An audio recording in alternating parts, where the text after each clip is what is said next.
Bienvenue chez Obscurlist pour des podcasts de jeux de rôle dans des univers sombres.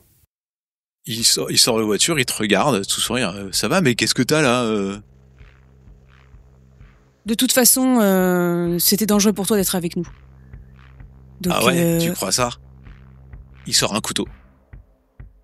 Tu t'aperçois qu'en fait, t'avais pas remarqué parce qu'il y avait toujours ces poils de barbe, etc. Il vient de te sourire et tu vois que ses incisives sont taillées en biseau. Et il jette sur toi. Tu essaies de fermer la porte pour rentrer en voiture. Mike évite la portière, mais tu as le temps de rentrer dans ta voiture et à ce moment-là, il essaye de glisser sa main en fait avant que tu fermes ta porte pour essayer de te donner un coup de couteau, quelque chose comme ça. Il y a la lame du couteau qui passe dans l'embrasure de la porte qui te commence à te couper un petit peu le haut de l'épaule. T'as une douleur incisive comme ça qui t'arrive tu sens qu'il t'a coupé. À ce moment-là, t'appuies sur l'accélérateur en trompe, tu démarres et tu le vois en fait vociférer dans le rétroviseur et à ce moment-là, il y a sa veste qui s'ouvre et en fait, tu t'aperçois que sa chemise en dessous elle est maculée de sang. Et tu traces alors que Eva crie, hurle à l'arrière et que toi t'as du sang qui commence à couler de ton épaule. Il y a Eva qui panique, qui fait mais qu'est-ce qui se passe? T'es sympa mec, qu'est-ce que t'as fait? T'es blessé? Qu'est-ce qui se passe? Je comprends rien. Sympa. Tu viens de voir ce qui vient de se passer, Eva, ou il faut que je t'ouvre les yeux? Bah j'ai pas trop compris, tu l'as tiré, il s'est fâché, après j'ai pas bien vu. Ah bah bien vu, regarde mon bras gauche. Je saigne, il avait un couteau, il a essayé de me blesser, voire plus. Il était dangereux ce mec. Tu sais, c'est comme ça qui nous approche là, ils sont tout mielleux et en fait, si tu leur donnes pas ce qu'ils veulent, ils deviennent violents. Putain, tu crois qu'il m'aurait... J'essaye de te protéger, Eva, moi c'est tout ce que je fais. Tu crois qu'il m'aurait fait quelque chose? Mais c'est possible. Putain... Alors on est toutes les deux là. Pourquoi on est parti? On était bien allez. Pourquoi on est parti? Mais tu t'en souviens pas? Mais non, tu m'as réveillé en pleine nuit, tu m'as dit viens on se casse. Tu te souviens les 3 filles qu'on n'a plus jamais revues à l'agence? Ouais. Ouais, bah elles sont pas parties elles ont pas quitté l'agence de leur plein gré. C'est un mensonge qu'elle nous a donné la patronne. Tu essaies de me dire quoi là Ok, alors bah écoute, je savais pas si vraiment tu serais prête à l'entendre parce que c'est choquant, mais moi en fait j'ai plus le temps là. Je cours après après le temps. Ces 3 filles, elles ont été assassinées par Richard Goodman. Tu sais, le client régulier de l'agence. C'est lui qui les a tuées suite à des jeux sexuels malsains. Et fallait faire quelque chose, tu comprends? Il faut pas laisser ce genre de mec, c'est pas possible quoi. Enfin, je veux dire, il outrepasse les limites et personne lui dit rien, même la patronne, elle a étouffé l'affaire. Ok? Et moi, j'ai essayé. Non, c'est pas possible, t'es pas prête. Écoute, on fuit là, on fuit pour une nouvelle vie. On va à une gare routière. J'ai des faux papiers, du cash, et on va vivre une autre vie, Eva. Je suis fatigué, j'en ai marre. Eh ben repousse-toi. Je conduis.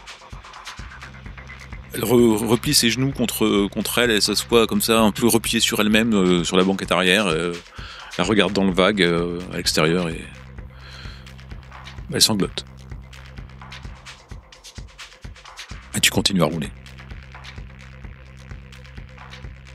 Tu t'aperçois que t'as pas énormément d'essence, t'en as encore un petit peu, mais tu sais pas jusqu'à quand. Tu surveilles un peu la route, tu surveilles toujours les alentours.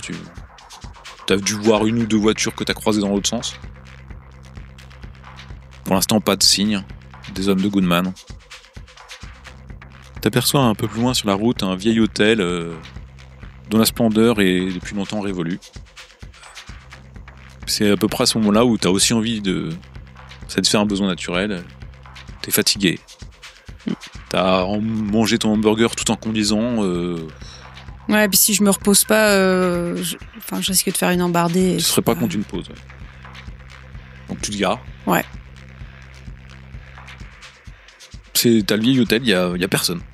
C'est un hôtel assez grand. Hein. Mais il est ouvert? Ouais, tu sais pas, il y a juste à l'entrée, il y a un vieil homme qui est assis dans siège à bascule. Il y a une guitare. Et il y a un chien à ses côtés. Qui dort. J'ouvre quand même la portière arrière et j'essaye de réveiller doucement Eva. D'accord. Eva, on est arrêté à un motel là. Ça serait peut-être bien qu'on dorme dans un vrai lit pour cette nuit. Ouais, ok. Elle prend ses affaires comme ça. Elle les tient contre elle. Un peu tremblotante. Et puis elle te suit. Je mets mon bras autour de son épaule et je frotte un peu. Toi, ça va, toi? Ta blessure? Ah oui, c'est vrai. Bah si je peux nettoyer ça aussi, ça serait bien. Tu sais, je suis désolée Eva, j'ai pas vraiment le temps de tout expliquer et c'est dur, mais même si ça peut paraître étrange, j'essaie de te protéger, j'essaie de nous protéger et c'est pour l'instant c'est très compliqué. Il faut qu'on fasse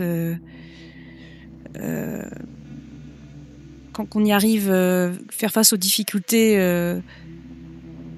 Faut tenir bon. Ouais, ok. Ah, il est beau le chien. Elle dit ça alors que vous approchez. Tu vois le chien qui est allongé, qui semblait dormir en fait, tu vois lever un sourcil, quoi. Tu entreouvrir un œil, regarder, le refermer. Il est pas en train de bouger plus que ça. Et il y a le vieil homme qui est en train de se basculer dans son fauteuil. Et quand tu te rapproches, il a sa guitare dans les mains. Tu t'aperçois que ses yeux sont complètement blancs. Ah, nous avons des visiteurs cette heure. Bonsoir monsieur, l'hôtel le motel est bien ouvert? L'hôtel est vide et ouvert, mais il n'y a plus personne pour le tenir. Il y a des chambres tout de même, si vous souhaitez. Alors j'essaye de comprendre. Bon, je me dis si c'est un squat, tant pis, c'est pas plus mal. Hein. Donc vous pensez que mon ami et moi, on peut dormir ici ce soir? Ça pose pas de problème? Non, ça ne pose pas de problème. 7 heures on te la garde. Qui? 7 heures. 7 heures, c'est votre chien? Ah, 7 heures! Et wouf, wouf. Tu t'aperçois que autant le vieux a l'air un peu aveugle, et autant le chien a l'air un peu sourd. Très bien. Si vous souhaitez payer votre chambre ou Oui? quoi que ce soit, vous laisserez ce que vous voudrez entrer. D'accord, ça me semble très bizarre, mais alors j'ai vraiment pas envie de faire la conversation là. Tout la vieille porte à battant qui grince. Quand tu la pousses, tu rentres, tout une espèce de hall d'accueil avec un vieux tapis plein de poussière défraîchie. Tu vois le stand avec les clés qui sont pendues derrière. Il y a sur la gauche une grande salle de réception et un escalier qui monte. Il y a des vieux tableaux au mur, un peu poussiéreux, un vase plein de fleurs fanées. Je me dis dans ma tête que c'est vraiment très bizarre, mais on n'a pas le choix. Je dis rien parce que Eva, ça s'inquiète de tout. Et je prends une clé qui pourrait correspondre à celle à une chambre du premier étage. Il y a Eva qui dit attends, je vais regarder s'il n'y a pas à boire, manger, quelque chose comme ça. Non. J'aimerais bien qu'on se sépare pas, Eva. On ne sait pas où on on ouvre est. la porte là, on va voir s'il y a quelque chose. Mais tu vois bien que c'est abandonné. Pourquoi il y aurait à manger quelque chose de frais? Je sais pas, j'ai soif. Il doit bien boire le vieux là devant. Eh ben, on va lui poser la question. Ok. Je vais avec elle. Tu rouvres la porte. T'as le vieux qui est là. Vous avez déjà fini? Je laisse Eva poser la question puisqu'elle veut. Monsieur, on a soif, est-ce qu'il y a... Vous avez à boire, à manger, des choses comme ça? Ah, oui, il y a de l'eau dans la salle de réception et il y a quelques barres énergétiques ou des conserves. Dans la salle de réception, alors. Bah, non, les conserves sont dans la cuisine. Dans la salle de réception, il y a de l'eau et des barres. D'accord. Ok, oui. Vous trompez pas, il y a aussi les boîtes pour mon chien. Ah ben, merci. Bah tu vois, il suffisait de demander. Bah oui, vaut mieux demander qu'à se servir, écoute. Et puis vous re-rentrez, la porte est garance. Et puis Eva ouvre la porte de la salle de réception. T'as plusieurs tables, comme le couvercle qui est mis comme pour recevoir des gens, mais en fait il y a de la poussière dessus. Puis t'as un espèce de table qui fait buffet un peu, tu vois. Avec pareil, il y a des fleurs défraîchies, fanées qui sont disposées. Et jeté dessus dans un coin entassé, il y a quelques barres de céréales énergétiques. Il y a un grand pichet d'eau avec des verres. Et à côté, il y a une machine à écrire. Il y a des tableaux au mur aussi. Bah j'ai faim moi aussi. Je sais pas, t'as faim? Moi je prends une barre au plus tard, et puis pour plus tard éventuellement, tu vois. Barre énergétique, et je bois un verre d'eau. D'accord. Bah elle va boire un verre d'eau aussi, elle s'en sert un verre. Prend une barre aussi, et regarde un peu.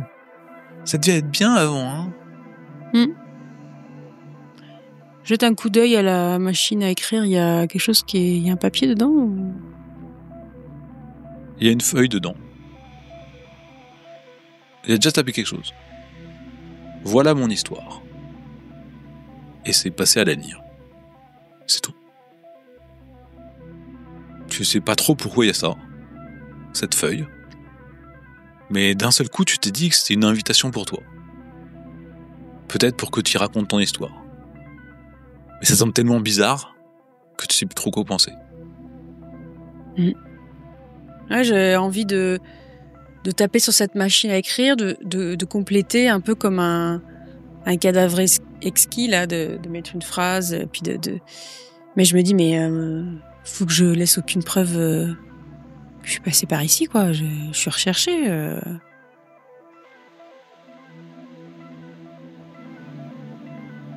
Du coup, je touche pas. D'accord. Je dis, bon, alors, c'est bon, t'as ce que... Tu as trouvé ce que tu voulais, là, Eva, on peut aller se reposer? Ouais, ok. Et vous montez dans les étages, au premier étage. La chambre. Tu trouves le numéro de ta chambre, la 109. Il y a un plaid un peu rouge mité. Les murs sont une espèce de rose pâle. Une armoire pour mettre des affaires, sans doute. Voilà. Les persiennes sont fermées, les rideaux tirés. Il fait assez tamisé à l'intérieur. T'appuies sur l'interrupteur qui ressemble aux premiers interrupteurs quand l'électricité a été mise. Et t'as une vieille lampe qui s'allume avec un abat-jour plein de poussière d'un jaune passé. Tu tousses parce qu'il y a un peu de poussière qui vole dans l'air. Ah, t'aperçois aussi sur le coin, il y a une porte qui te donne sur sans doute une salle de bain. J'ouvre quand même, je check. Oui, bah, Ouais. C'est une salle de bain avec... C'est quoi? J'ouvre un robinet pour voir s'il y a de l'eau qui... C'est de la vieille céramique. Tout le robinet, ça toussote un peu, ça crachote, et au bout d'un moment, il y a de l'eau qui coule. Alors d'abord, elle est un peu marron, un peu rougeâtre, et puis si tu laisses couler, au bout d'un moment, ça devient de l'eau claire. Bah, j'en profite pour quand même prendre une douche parce que il fait super chaud. Enfin, avec la conduite et tout ça. Ouais. Une douche et puis au lit, quoi. Enfin. D'accord.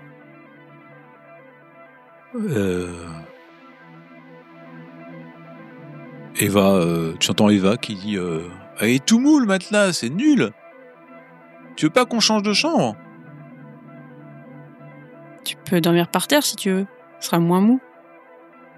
Oh, c'est bon Cindy. Bon, dépêche-toi, je veux y aller moi aussi. C'est bon, c'est prêt. J'avais fini en fait quand j'ai répondu. D'accord. Ouais, elle prend la suite. Elle prend sa douche elle aussi. Et elle te rejoint dans le lit dans lequel tu t'es couché. Puis vous essayez de dormir. À quoi tu penses ? Est-ce que tu trouves facilement sommeil ? Comment ça se passe pour toi ? En fait, je me dis que je me suis arrêtée, donc quelque part, je leur donne un avantage aux hommes de Goodman qui sont à ma recherche, que finalement, c'était peut-être un peu débile d'avoir fait ça. Après, le motel paraît tellement abandonné que... Alors je pense quand même que j'ai garé ma Dodge de façon discrète. C'est pas déjà fait quand même. Donc je me dis que voilà, j'aurais peut-être pas dû m'arrêter, mais peut-être que eux ils penseront pas à me chercher ici. Et donc finalement c'est peut-être moi qui vais me retrouver derrière eux. Et après je pense que je tombe de fatigue parce que il y a la tension qui se relâche et D'accord. Et je me dis que dès que je me réveille, on reprend la route, même si je me réveille à 4 heures du matin. Bah là, tu te réveilles, qu'en fait, t'as du mal. Tu tombes de fatigue au sommeil, mais 2 heures plus tard, tu te réveilles parce que t'as des angoisses qui reviennent sur les hommes. Donc ça fait à peine 1h30, 2 heures que tu dors. Tu penses qu'Eva vient juste de réussir à s'endormir. Et t'es là, il fait noir. Y a pas un bruit, peut-être le vent à l'extérieur. Tu te dis que peut-être ils vont te retrouver. Peut-être ils vont te massacrer. Peut-être il va encore s'en sortir. Tu sais pas si tu dois partir maintenant, si tu dois attendre. Et au moment où tu essaies de retrouver le sommeil, tu repenses à cette feuille. Voilà mon histoire. Et tu te dis que ce serait peut-être un moyen de témoigner, de laisser une preuve contre Goodman. Je me dis qu'après tout, je peux peut-être écrire un truc pour dénoncer Goodman, mais pas mettre mon nom. Je pense que je trouve un vieux bloc-notes qui est dans les chambres, ou au pire, je fais un sacrilège, je déchire la première page de la Bible. Et j'écris dessus pour Eva si elle se réveille. Je suis en bas dans la salle de réception, impossible de dormir. D'accord. Voilà, pour pas qu'elle s'inquiète. Et je redescends dans la salle de réception pour aller devant cette machine à écrire. T'as quoi d'ailleurs sur toi ? Je pense que effectivement, avant de descendre, je vais me rhabiller. Parce que je sais jamais sur quoi je peux tomber. C'est quand même très bizarre comme endroit. Et je m'habille comme si c'était le matin, je mets mes baskets, je mets mon jean, t-shirt et veste en jean. Ok. Ouais. Tu descends dans la salle de réception. Tu la trouves comme tu l'as laissée. Bah, je m'assois devant la machine à écrire. T'allumes les lumières. Puis donc t'as un vieux lustre au plafond. T'as des lumières qui s'allument, mais pas toutes. Et ça éclaire, ça fait un éclairage un peu... de salon de réception en fait, tu vois, c'est très fête de bal, salle de bal ou quelque chose comme ça. Il y a des grands tableaux au mur et tout, et tu t'assois, tu prends une chaise, tu t'assois devant la machine à écrire. Et là, j'écris Richard Goodman, éminent homme d'affaires en 1985, responsable de la mort de 3 filles escort girl. Je mets leur nom. Certains ont voulu étouffer cette affaire, mais c'est bien lui le responsable. Il doit payer pour ses crimes. C'est tout ce que j'écris en fait finalement. D'accord. Et t'entends comme une musique de...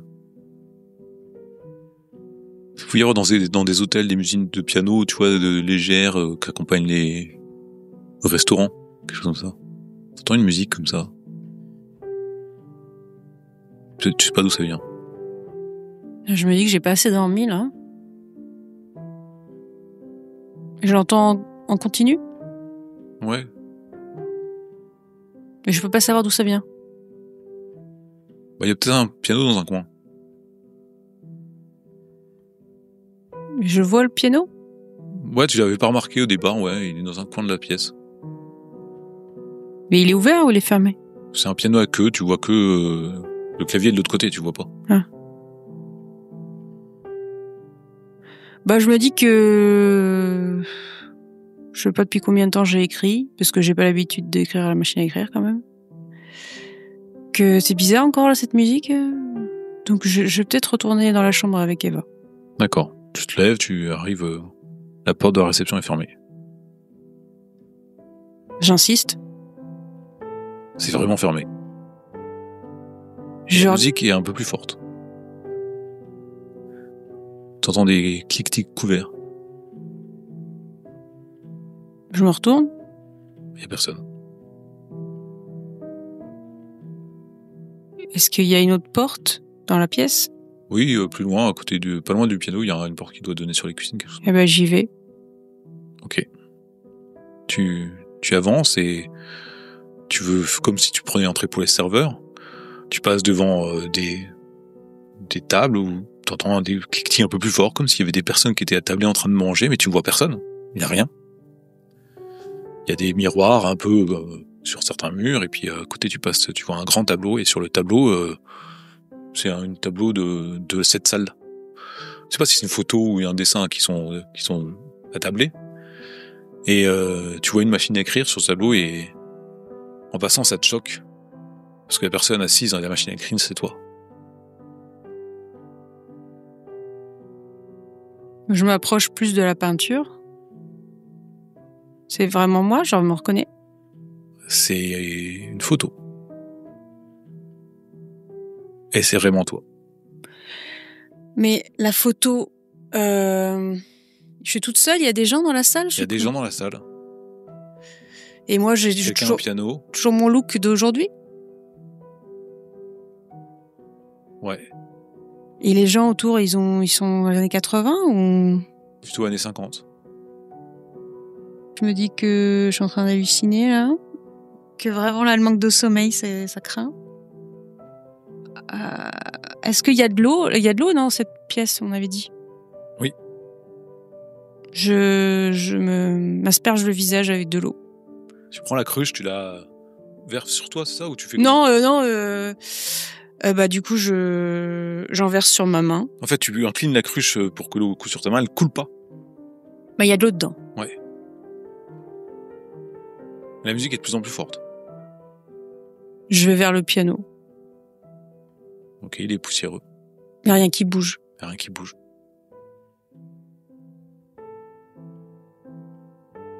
Je retourne au niveau de la première porte. Ouais. J'essaie de l'ouvrir. Ça marche pas. Je frappe à la porte en espérant que... Parce que le vieux, il est aveugle, mais il est pas sourd. Tu frappes. Bah, je dis, monsieur!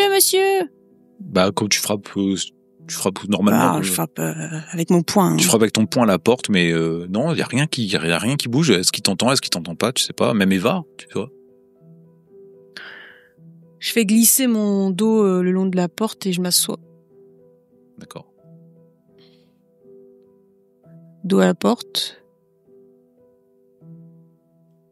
Et j'attends. T'as les genoux pliés, quoi, les jambes repliées, c'est ça? Ouais. Les mains posées sur tes... Nous replier. Peut-être les bras qui enserrent mes genoux, le menton posé sur mes genoux. Tu vois au niveau de ton poignet gauche, à l'intérieur, une marque et du sang qui commence à couler. Et comment la marque? Comme si tu t'étais entaillé le poignet. Je regarde ma blessure en haut du bras gauche. Bah t'as mis un truc dessus, t'avais peut-être trouvé dans une pharmacie. Mais toujours là, elle est toujours pensée, Ouais, elle a pas bougé. Ouais.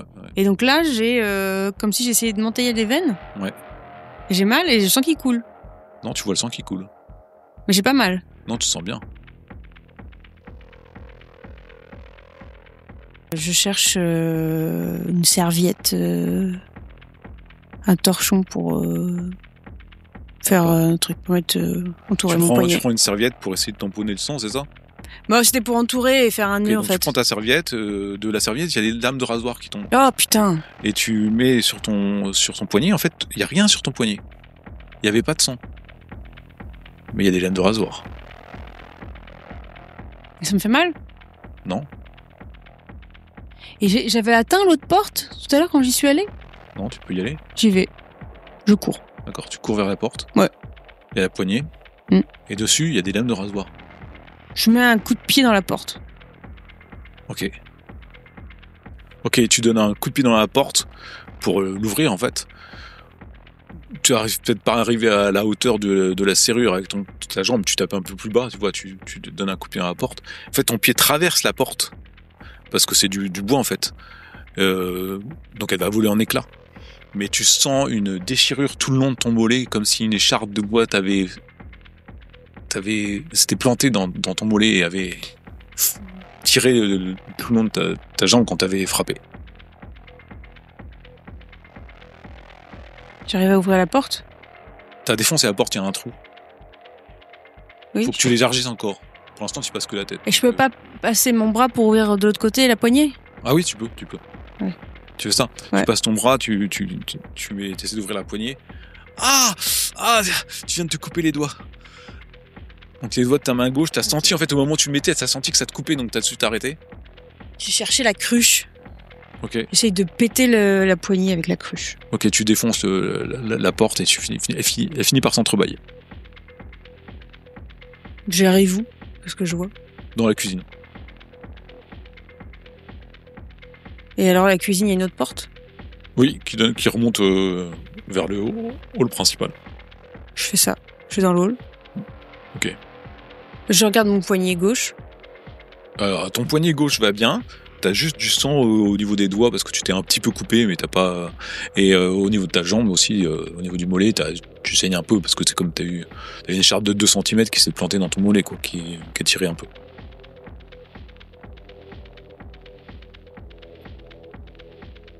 Bon. Bah, retour dans la chambre pour essayer d'enlever l'écharde, D'accord. je sais pas quoi, au moins nettoyer la plaie. D'accord. Bah donc tu fais ça dans ta chambre, tu nettoies, pensant et va dehors toujours. Ok. Bah, du coup, je déchire le mot, là, D'accord. pour qu'elle sache. J'enlève mes chaussures, mon pantalon, et je me recouche avec t-shirt, comme ça. D'accord. Et pendant que tu t'endors, parce que tu essaies de redormir encore, Ouais. tu sens qu'en fait, ici, on t'a fait une proposition. Une proposition pour échapper à tout ça.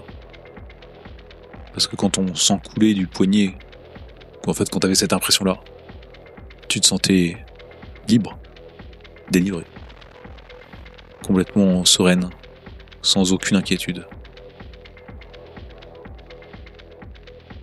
Je sais ces idées de ta tête, mais tu sens cet appel sourd qui perdure. Puis tu finis par t'endormir. Et au petit matin, t'entends des voitures qui arrivent. Je regarde à travers la fenêtre. Tu vois des limousines noires, 2. T'as 8 hommes qui en descendent.